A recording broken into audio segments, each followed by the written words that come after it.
guys, Forsaken just revealed more for the April Fool's update, including a new Cool Kid skin sighting, lore for an upcoming survivor, and much more. Let's get into it! So another really interesting thing that's been going on recently is this Cool Kid skin that has actually been in development for over a year now, and somehow, it still hasn't officially released. But recently, we've actually had a brand new sighting of the Grollusiam skin, and it looks way more complete than before. From what we can see, this skin now has a bunch of new custom features added to it. It has this bright green glow effect, along with brand new walk and run animations, and even custom kill animations against certain survivors. On top of that, the chase theme for this skin has now been released by Fawn, which is a really big sign that this skin is getting much closer to being finished. Fawn also mentioned that the original theme actually had to be completely changed because the music leads wanted something different. Otherwise, the theme wouldn't have been able to make it into the game at all. So the version we're seeing now is basically a reworked version that fits what the music leads want. We also got a status update on where the skin currently is. Right now, Grollusiam is only partially complete, but it already has a chase theme and some of its turn animations finished. However, there are still a few things the team is working on, including adding the minions, finishing the LMS themes, and also finalizing how you actually unlock the skin. Instead, you'll most likely have to join a game or complete some kind of requirement to unlock it. At the moment, the skin is only available in private servers, but interestingly, some players have actually started seeing it appear in public matches as well.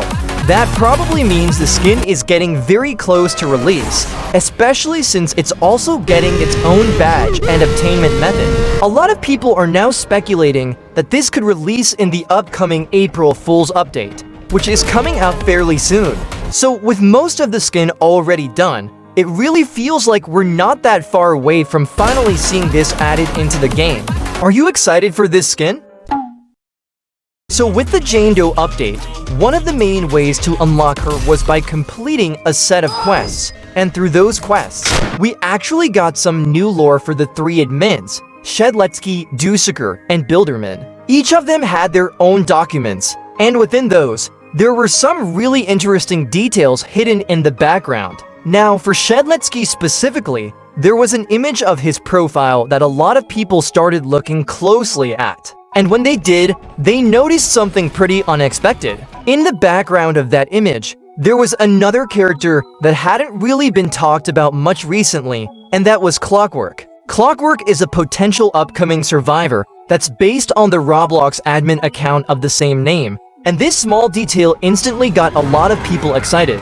Some players were even more hyped about seeing Clockwork here than Jane Doe herself, mainly because there hasn't been much information about him for quite a while now. A lot of people originally thought that Clockwork might release alongside Doombringer in a future update, with Clockwork being the survivor and Doombringer acting as the killer, since they both come from that admin background. So seeing him referenced again in Shedletsky's document felt like a pretty big deal for the lore. However, even with this tease, we still haven't seen any real development updates for him yet. At the moment, it doesn't look like he'll be coming in Chapter 3, especially since Asher is expected to be the final killer for that chapter.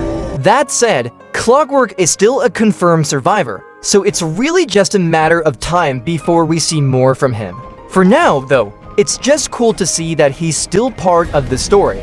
But what do you think? Should we be getting more lore based around Clockwork soon?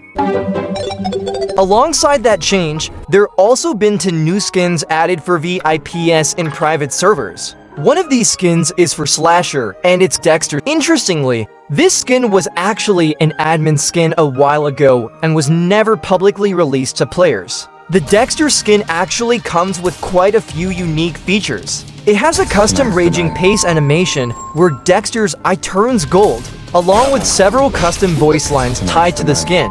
On top of that, it also includes its own custom kill animation. A very old and forgotten Cool Kid skin that was based on Dust Belief Papyrus from an Undertale fan-made game is the Savior skin. This skin hasn't been updated since it was first released. It came with custom SFX, animations, and even a chase theme. However, while it does resemble some aspects of Dust Belief Papyrus, it's extremely red in design, and Cool Kid only has the cape and boots to really sell the reference. In Dust Belief, Papyrus usually dual wields rapiers, but in Forsaken, Cool Kid only wields one in-game. Because of this, the skin has always felt slightly incomplete compared to what it could have been. It's likely we could see a redesign that finally gives it the attention and polish it needed when it originally released. Hopefully, we can see those, along with the Savior skin, receive proper redesigns in an update fairly soon. Are you serious right now, bro? There are also a couple of other mysterious images included in the roadmap that haven't been fully explained yet. One of them shows a figure on a completely white background, and it's honestly difficult to tell exactly what's happening in that image. It could potentially be a teaser for a new character, an upcoming redesign, or even something connected to the game's story. The final image in the roadmap is also very interesting. It shows a small figure standing near the bottom of the image, while the environment around them appears to be cracking or breaking apart. Because of the visual style of this teaser, many players are already speculating that it could be related to possibly hinting at a future update involving that character. Of course, it could also be teasing an entirely new killer or a much larger gameplay update that the developers are saving for later.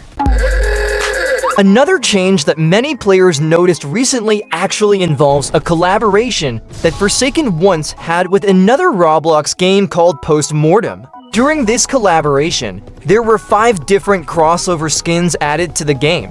These included the Philosopher to Time, Suspicious Man 007 and 7, Marvin Dussaker, Lancer 1X, and Gratamio Taft skins. However, these skins have now all been completely removed from Forsaken, and players who owned them were refunded after the removal. At first, this caused quite a bit of confusion within the community. Some players believed that the skins were removed because Forsaken may have treated the post-mortem devs poorly, or that there was some sort of disagreement between the two teams. However, that doesn't actually appear to be the case. One of the post-mortem devs later spoke about the situation and clarified that they were treated with respect throughout the collaboration. According to them, the post-mortem team had actually asked for the skins to be removed a while ago, but it simply took a long time for the change to finally happen in Forsaken. So despite the speculation that appeared online, there doesn't seem to have been any major conflict behind the scenes. It was simply a delayed request that eventually went through. Because of that, it's very unlikely that they will return in the future. Since they were tied directly to that collab with Postmortem, bringing them back would probably require another agreement between both of them. Naturally, a lot of players were disappointed to see these skins removed, especially those who enjoyed using them or liked these skins a lot that it made them play certain survivors. At the same time though, since refunds were given to players who owned them, most people were at least compensated for the removal. So Forsaken still got a lot more to come to the game soon in Chapter 3. What else would you like to see in-game? Subscribe and hit the bell for more Forsaken in it.